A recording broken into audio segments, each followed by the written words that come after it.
Well, hello, my Garage Army. Welcome to Garage Geek Friday Night Chats. Hope everyone is doing well. It was a rough week. 4-day weeks, like I always say, they tend to be a bit rougher. Nobody wants to be there, including teachers. The kids don't want to be there. Trying to get them to do work is hellish. But oh well, I made it through. You don't know how good it felt to get in my car after work and just get into traffic. I was so happy to get into traffic. All right, so we're going to start off by reminding people about my live stream, which is tomorrow morning.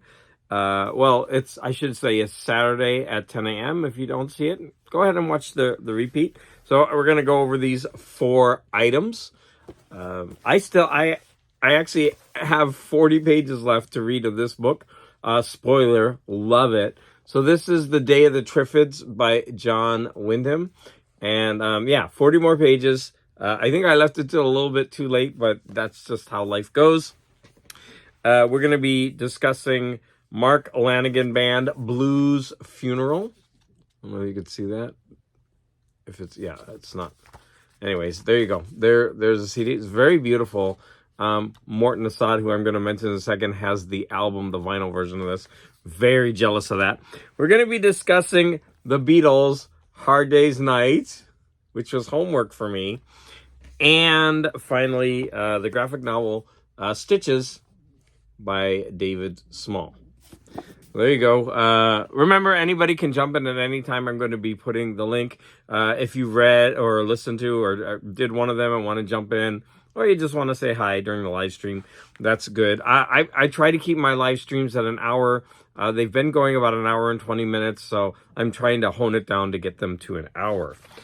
Okay, so since I mentioned Morton Assad, I want to go ahead and do a shout out to him because he sent me and my husband a beautiful package. Now, Divine stuff is hard to get in the United States because it's very expensive. And I think this is an overseas copy. Now, he found this ridiculously cheap at, like a thrift store. And he posted it, and I was like, wow, my husband would love that. I shouldn't say that because some people out there are really nice, and then they go ahead and do that. And so he sent this to us in the mail. And my husband was so happy to get this. Early in my YouTube career, I did a video on all of my husband's Divine stuff. He wanted me to do it. He actually was filming and kind of guiding me through the video. I should put a link in the description. So if you want to watch that, you're going to see like an unbearded garage geek showing off Divine stuff. But yeah, this is like gold. And it was, made my husband happy. So I was so happy when we got this. But not only that, he did drawings. So what he does is he told me what he does. He does these things, but then he also colors them. So there's a colored version of this. It's really nice. So there's Divine getting ready to, of course, eat the poop. Something that Divine is most famous for. And he also sent me, like a private note with a cute cartoon. His cartoons are kind of nice. I really like them. I don't understand why he isn't a professional in his cartoons because I think they're really good. And then he sent me this book without much explanation, and I've been looking through it. But when you look at this, look at that art. It's really nice. And even though I can't understand it because it's not in my language, since it's a comic, it's kind of easy to follow along and find out what happens. For example, there's a military base, and this where is it? There's like this really big, heavy guy. Maybe I jumped ahead. Yeah, this guy, he goes into a pool. Maybe I jumped ahead. Yeah, he goes bathing in a pool, and then they're looking, and this really skinny guy jumps out, and then they're all calling around town, so they think like maybe it's the Fountain of Youth or something. It's pretty funny, but I'm telling you, as I look through this, the art in this is really, really nice. So there you go. Like a young guy jumps out after like a big guy gets in. Oh, there he is. So they all think it makes you skinny or younger or something like that. Yeah, it's really nice art. And again, Morton, I appreciate this so much. So thank you for that. And next, I'm going to go into Need. Okay, so this is Gary's book that he I guess self-published. And I was supposed to read the whole thing, but I actually only read half because I was focusing on my other book. So I can't do a full review on this, but I'm telling you, it's like reading a Hustler article. It is very, how do I say this? Filthy. But it's okay. It's actually a lot of fun. Like at the beginning, I was like, ugh, because it's sci-fi and not sci-fi, it's fantasy. I'm not that into fantasy, but I'm starting to get into it, and I'm having a blast with this. It really does remind me of reading Hustler. So did I just out myself? I used to read Hustler. They were lying around, so I would read them. So Gary, thank you for the trip down memory lane of my sordid past, but I am really enjoying this, and it's a lot of fun. So Gary, I really do hope that you continue writing and publishing, because I'll buy it. The next thing is kind of a little bit more dark. We're going to talk about something that happened recently. Let me open up my photos. So unfortunately, there was a 73-year-old, and I'm sorry, I took a picture of like the video clip, but you can kind of see his face.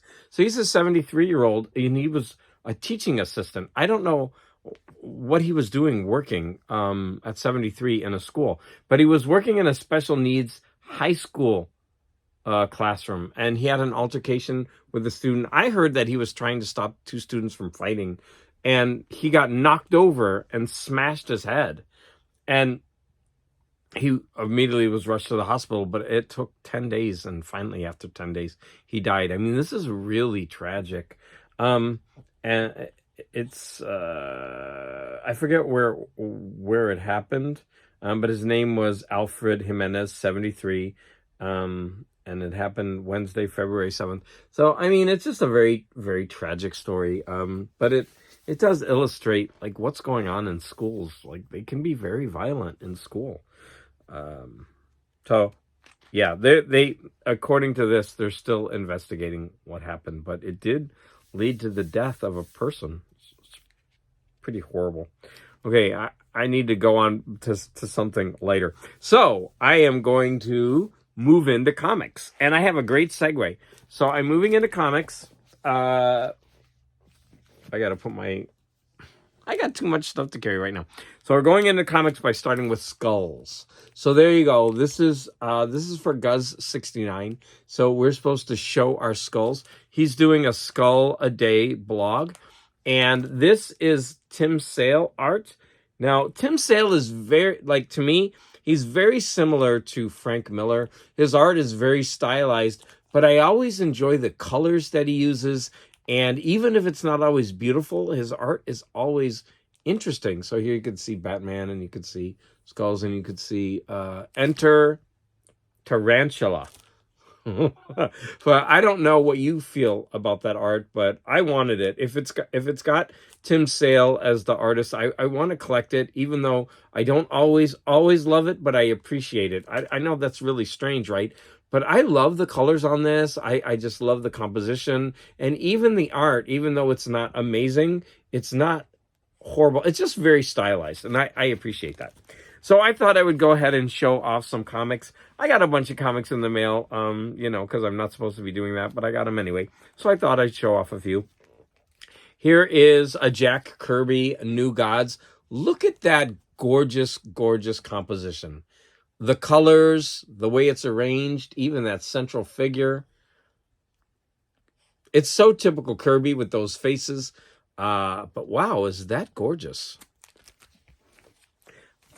Talking about Kirby, I got a copy of Devil Dinosaur #1 pretty cheap. And I was so happy to get something like this for I don't even know what I paid, maybe $5 to $8 for this. And that is a steal, because these things, you know, they go for a lot more. So I was very happy to get that. Here's a Jonah Hex. This is just a crazy cover to me. I mean, he's getting ready to be branded. He's trying to pull out a knife to escape. I mean, there's another skull for you. I always laugh because this isn't possible, right? I mean, bones wouldn't stay hooked together after all the flesh has rotted away, right? I mean, that couldn't be possible. But anyways, it's a comic book. So yeah, I just thought that was a pretty cool cover. Wild, cool. He's about ready to be branded. I've got 2 Looney Tunes, and it's funny because both of them were about Elmer Fudd at a table eating. It's just strange that I got 2 of the same, like it's almost like they did the same cover and just changed the colors or something. I don't know. I mean, they're very different, but it's just really strange. Here is a pretty beat up Neal Adams cover.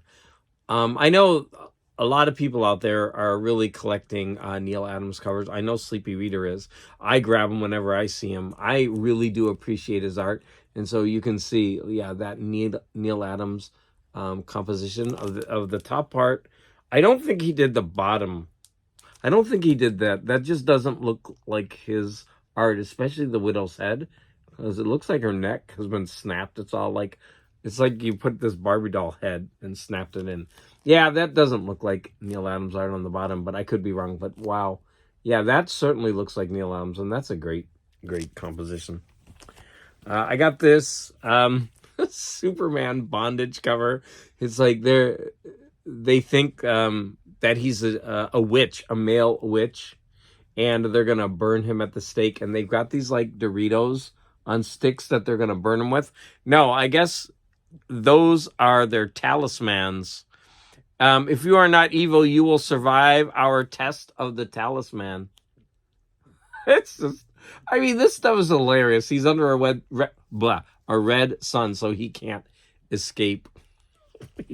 Red sun strips Superman of his power. Now, I got into a little trouble on this one because, yeah, it says key $35. I ended up paying like maybe $5 for this, maybe even less. So here is an Adventure Comics with the Legion of Superhero, and I was laughing because, like, what's his name? Karate Kid? Yes, Karate Kid. He's like judo chopping a penis gun. And I wrote that. I was like, what? He's like, you know, karate chopping a penis gun. And even I put like the symbol of $1 for the E in penis or something like that. And I still got blocked. I was like, okay, whatever. But I mean, look at this. It's ridiculous. Here's another Teen Titans where, oh wait, this is I actually got 3 Teen Titans issues, but I'm only showing this one. So that was a mistake by saying another one. But like they have to run the gauntlet, and there's all these Native Americans that's gonna, oh, more skulls. They're gonna be smashing all the Titans in the heads with skulls. And this guy, I guess, turns savage because it says Narc reverts to caveman savagery in Awake Barbaric Titan. And he's like, yeah, he's become a barbarian, and he's like egging on the Native Americans to beat the Titans in the head. They have to run the gauntlet, and they already knocked one girl out. There she, I mean, should say one lady, and plus the Hawk and the Dove. I mean, they just, you know, brained her with those skull sticks, and they're getting ready to get everybody else. Hilarious stuff. Okay, this one I had to have it. I usually don't get these modern comics, but this one is Batman Dark Detective The Last Laugh. And I mean, look at this cover. So the Joker is getting ready to brand this poor woman with a J. Okay. All right, whatever. Batman is just lurking there, and he's like waiting for it to happen. He's like watching. And I'm like, Batman, you're supposed to save her before she gets branded. But he wants to see her get branded. Batman's a little pervy. Look at that. I mean, like, come on, Batman. He's all just like, ooh. This is ridiculous. This is hilarious. I had to have that when I saw it. I'm like, come on. Oh, and this is another one. I had to buy this. Look at this ridiculous Superman cover. Like, first of all, it's a Nazi bomb penis. And he's like all riding it. I don't know what's going on with Superman. He's in the throes of ecstasy. He even lost his cape. I mean, what is going on with this? This is hilarious. Come on, they could have done a better art job than that. I mean, oh, I just got a couple more. The next one I grabbed because I'm going to grab anything with Universal Monsters on it. And this one has Frankenstein, the Mummy, and Wolfman on it with Batman. And I'm pretty sure this is a Kelly Jones art. I don't see... Yeah, it says it right there. It's a little hard to see, but it's there. Ooh, don't look at that. Okay, so it does say Kelly Jones, and it says the year. I guess 93. So there you go. I mean, I wanted that. Kelly Jones art, I like it a lot of times, but I can take it or leave it. But I wanted that because of the Universal Monsters on the cover. 2 more comics, I swear. So the penultimate one is a Bill Sienkiewicz cover. I am trying to collect all of the New Mutants that art by Bill Sienkiewicz. And I mean, I don't have a lot of them. There aren't that many, maybe about 20 or 25. And I think I have about 7 of them so far. But anytime I see them in good shape, I grab them. I mean, I love that painted style art by Bill Sienkiewicz. And finally, I have this issue of Flash number 300. Can you see? Where's the... There it is, number 300. It's the 25th anniversary. And I grabbed this because it was super cheap, right? And then when I got it today, I realized that it's a wraparound cover. Pretty cool. So I'm going to show it to you. And, I mean, it's not in the best shape. That's why it was $2, I think. But, yeah, it's got this wraparound cover. Not the greatest cover in the world. And I'm going to talk a little bit about this. So when I opened it up, I found out that it was Carmine Infantino art. And he's one of those artists that, as a kid, I just did not like his art at all. I mean, look at the way he draws faces. I just did not like his art. I haven't really given him a chance. Like, he took over for Nova. I didn't like that as a kid. Like, I mean, I'm just going to show you a little bit more of his art. I mean, it's not horrible here, but it can be very bad. I don't know. I just... I don't know if I still appreciate what he does. I have to read a bunch of the comics that he did and kind of digest them. But yeah, I've never really liked Carmine Infantino art. Now, Sleepy Reader said that when he was young and did horror comics, he actually really was a really good artist. So I need to investigate that more. But I think a wraparound cover by a different artist like George Perez might have been phenomenal. But of course, I mean, this isn't bad. It's just not amazing. It could have been much better. Wasted opportunity is what I say. All right, so those are some comics that I wanted to show off. I had more, but I tried to limit it. I'm going to go ahead and take a sip of my coffee. So that leads us into shows, movies, and books. So I think I'll go in that order. I've watched 2 shows, 3 really, but I'm only going to talk about 2. So the first one is we finished Monarch. So if you don't know, Monarch is a television show that is in the world of Dracula, Godzilla, and King Kong. And although there are many scenes with the kaiju, this is more a human-centered story that takes place in the world of these giant monsters. And I was okay with it because, that's basically what any of these things are in the long run. But they did build a compelling story. They had really good actors and actresses. The ending it was very poignant. It was really good. No spoilers, don't worry. something happened earlier, and I knew it would come back, and it came back in the last episode. It wasn't a big shock, but they did it so well that so emotionally impactful that I think they really did a good job with how they ended this first season of Monarch, and they also ended it with a teaser of King Kong, and they're on Skull Island. I mean, maybe that's a spoiler, sorry. But it's just this tiny scene at the very end of the show to kind of, get you excited about the next season. So it's not that big of a spoiler. Nothing else is related to Kong in this. But I really ended up enjoying this series a lot. I would recommend it. This one is on Apple TV, as you can see. Now, my daughter, she wrote to me and she was like, "You really got to watch this show, The Floor." And I was like, "Okay, what is it about?" So it's a game show with Rob Lowe, and there's a grid of 81 contestants, and each contestant has a different category, and they have to compete with each other for space. So let's say if this person competes against this person, that whoever wins gets that chunk, and they have to keep building. And it's really well done because they get a prize at the end of the night for who has the most squares. But then they also have the long-term prize of $250,000. And I have to say that I'm really enjoying it. Number one, when they're up there and they're combating each other or battling each other, like, I'm trying to say the answers before they do, and it's not that easy. Like, I struggle with a lot, especially, for example, if it's like newer actors.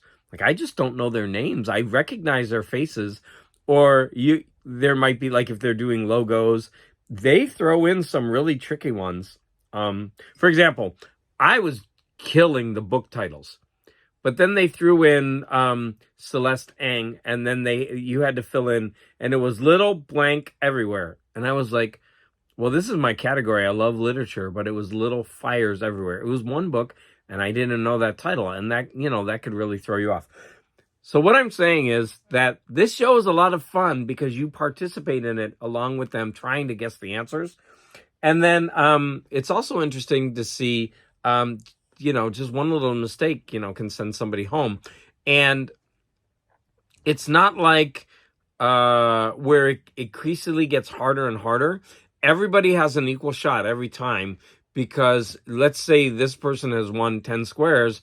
Well, they can challenge someone right next to them with 1 square, and they could lose just because of the category of it. It's actually pretty ingenious. I'm enjoying it. And what I found out was that I guess this came from a Norwegian game show. I'm not sure if that's the right country, but here is that. So, Morten Assad, I want to know, do you know about this show? Let me, or even Kim, this is music. Do you know about this show? I'd love to know about the show if you've seen it playing in your country. So it's called The Floor here in America. And I believe it's on Netflix, and there's only like 7 or 8 episodes so far, so you could easily catch up on it. Let's talk about movies. So Lionel Richie is not going to be happy because almost every movie that I'm going to talk about is not Booker. What's the movie? The Academy Awards. It's Academy Awards related, and he says that just knowing that something's up for a prize makes him run away. I'm the opposite. I use these prizes to help me learn about new things that are out there. So I have 5 movies that I've watched this week based on the awards, and I've actually got a lot to watch this week. I saved some of the longer movies for the weekend. So here we go. The first one I was actually looking forward to watching, even though it wasn't an award nominee, because it's a sci-fi movie and I heard a lot about it when it came out, so I've been waiting for it to come to streaming. And this is The Creator. So there you go. So this is, of course, a sci-fi movie set in the future, where this is about man versus AI, basically. Now, this movie doesn't have a lot to it when it comes to plot. A lot of people were complaining about it. It's basically, it has a plot that we've all seen before, but the special effects and the acting, really good. So I'm going to recommend this. If you love sci-fi, you have to see this movie. It's not going to be the thing that blows you out of the water, but it's going to definitely be not a waste of your time. I thoroughly enjoyed it. I was along for the ride. This kid, man, was such a great actress. And, the leads, there's a male and female lead. They're both really good as well. So I'm going to recommend it, The Creator. Next, watched one of the animated movie nominees. Loved it. I don't know. I mean, I almost always love all of the animated movies. This one was no different. This is a story about two very different. It's basically Romeo and Juliet with cartoons. So we've got a fire and a water element, and they're not supposed to mix. But they fall in love with each other, and they've got to, prove to their families that they should be together, and whatever. It's really well done. I loved it. I would highly recommend Elemental. If you love animated movies, you're gonna like Elemental a lot. Next, we've got Mission Impossible: Dead Reckoning, and I've been waiting for this one to come as well. Loved it. I love the Mission Impossible movies. The acting in it was great. This one has Agent Carter as the female lead in this movie, and she's amazing. I liked the villain in this one is strange because there's a disembodied villain, but the disembodied villain uses other villains to go after Ethan Hunt. I almost forgot his name. Like Isai Morales and sorry, I don't know her name. And this is part one. And I'm going to say, if you've liked the other Mission Impossible movies, you're going to like this one. Really, really good. Fun entertainment. It was like 3 hours, and I loved it. I wasn't bored at all. Next is a movie called Past Lives. Now, this movie is about a Korean man and woman. When they're kids, they kind of had a crush on each other. But the woman's family, they leave Korea. And 12 years later, they contact each other. She's in Canada, I believe, and he's still in Korea. And then 12 years later after that, they contact each other. And, their lives have grown very apart. It's basically a love story about what could have been. And there's this idea of past lives thrown in. This movie is fun. It's really good. It's if you like romance movies, I don't, but I actually really like this. I liked the twist on it of the one staying behind and one leaving, and she's actually married, and he goes to visit her, and it brings in the husband into this kind of triangle, and it just brings up all kinds of feelings for her and the husband. And they all start to wonder, like, what if? Like, are we really meant to be together? Is this what's supposed to be in our lives? My dog keeps moving around. Come on, honey. Lay down. So, yeah, I enjoyed it. This one is nominated, I think, for Best Screenplay. I think, something like that. I'd recommend it. If you like romance or if you like drama, then you would enjoy this movie. Okay, my dog finally relaxed. And there's only one more. And that is the biopic Nyad, which I believe is on Netflix. And this stars two powerhouse actresses. Man, I loved these actresses, both of them, when they were younger. I followed their careers. Annette Bening was always one of my favorites. I loved her. So it is so great to see these two together. And I know this is a biopic. One of my friends, she said she doesn't like biopics in general. But I'm going to recommend this. those two chew up the scenes. They have a great chemistry together. I don't know whether they like each other in real life or not, but on screen, you could feel this chemistry. They were great together. They're both nominated for awards. One, Annette Bening for Best Actress and Jodie Foster for Supporting. I would highly recommend this. If you don't like biopics, I still say you would enjoy this. Because of their chemistry, their acting, and it does tell a very inspirational story. Watch it. I say watch it. It's good.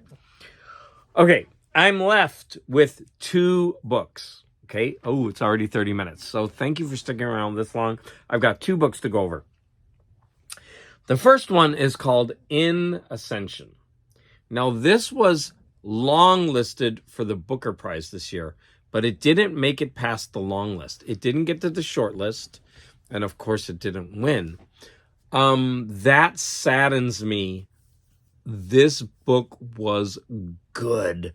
Wow, was this good. Now, I'm thinking one reason it didn't make it further is it's science fiction. I had no idea when I was reading this or when I picked it up that it would be science fiction. This was not on the Hugo Awards. And, oh wait, I wonder if that's because maybe it's not an American book. Wait, I'm not sure. So I should have checked that. But anyways, is Hugo Books only American? I'm not sure about that. No, I think the Chinese book won it when it came out, Three Body Problem. I'm all over the place. I have no idea. I need to check into that. But this should have been a Hugo nominee and possibly even a winner. This book was so good. I could easily read this again. There's a lot of sci-fi elements. I'm not going to do any spoilers, but it's got a weird ending, but not weird in the sense of Samuel Delaney. This was weird and of like what exactly happened. You can understand what happened, but it could have 2 or 3 different meanings or interpretations. It's divided in 5 parts. Each part deals with the main character's point of view, but different phases of her life as she's encountering different steps along a sci-fi track. The 4th part is from her sister's point of view, and then the 5th part is that weird ending.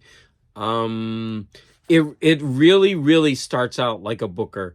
It talks about the main character's youth and what she was going through, and it really, really felt like a Booker. Like the description was great, and then all of a sudden it goes in a sci-fi direction. I don't know. I can't sing this book's praises enough. I thought this was so good. I would like to read this again, probably in a year or so. I'll probably read it again. I'll probably try to get someone to read it with me so that I have someone to talk about it with. So there you go. In Ascension. Wow. And now we're going to look at a book that I should have loved, but I didn't. And this is called This Is How You Lose the Time War. And it's actually written by 2 separate people. And that's perfect for this book. Now, this is a sci-fi book. This won the Hugo Award in 2020 for Best Novelette, I think. Something like that. And it's weird. And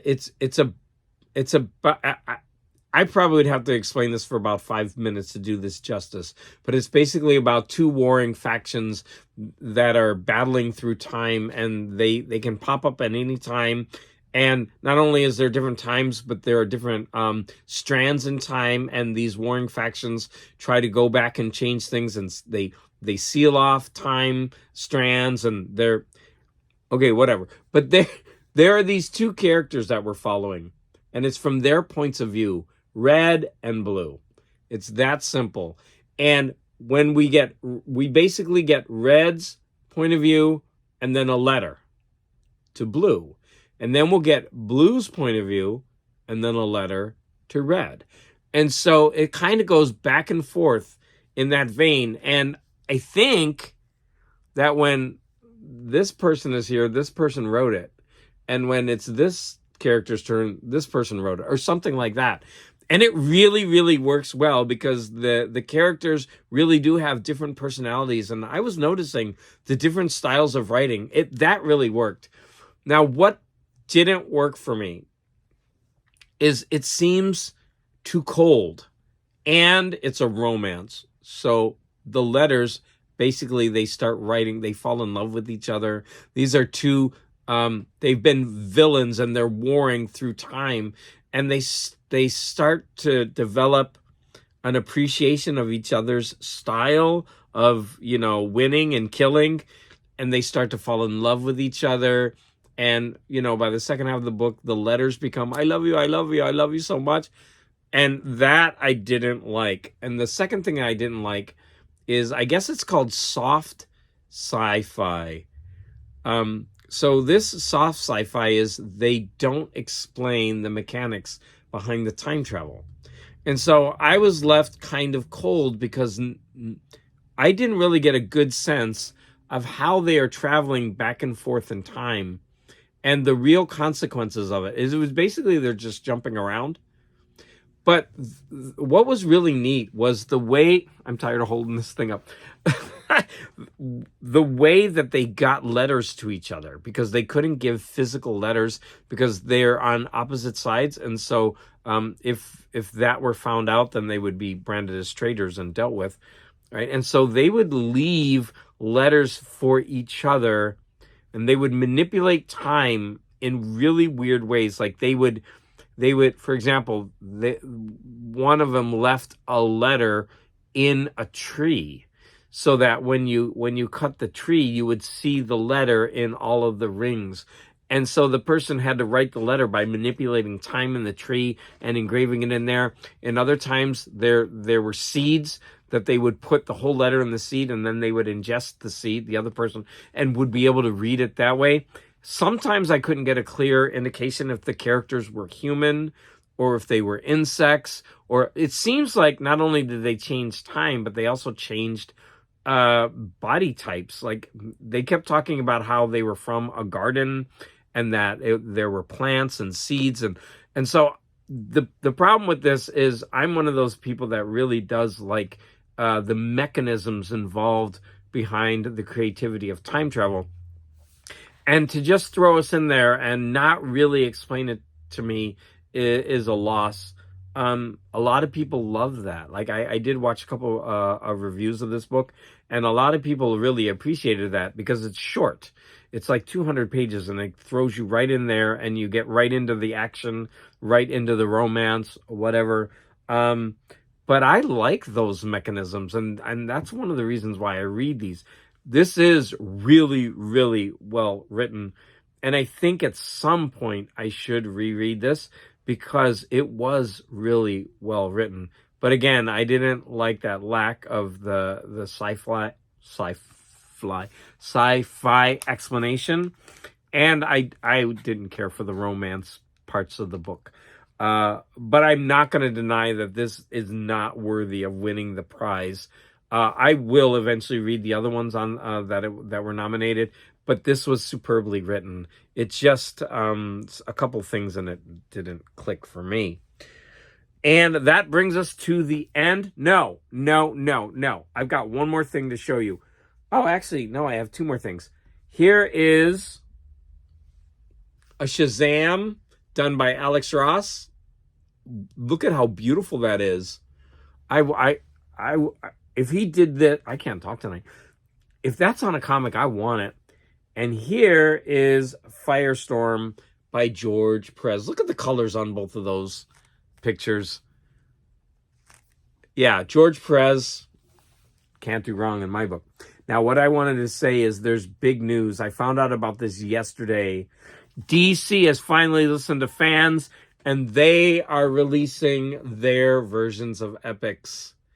So the books are going to be chronological, and they are going to be releasing, I shouldn't say chronological. They're not going to be released chronologically, but they are going to be consecutive. So they're going to release consecutive issues, and they have the first 5. They're coming in November. So this is going to, they're going to have one Batman, They're going to have a Flash. No, I already have this. Double dipping. Don't care. Want these. This is the version I prefer over the hardcovers. There's going to be a Wonder Woman one. I think is that the Greg Rucka? No, it's Gail Simone. I actually haven't read that, so I'm looking forward to that. And the Catwoman Lifelines.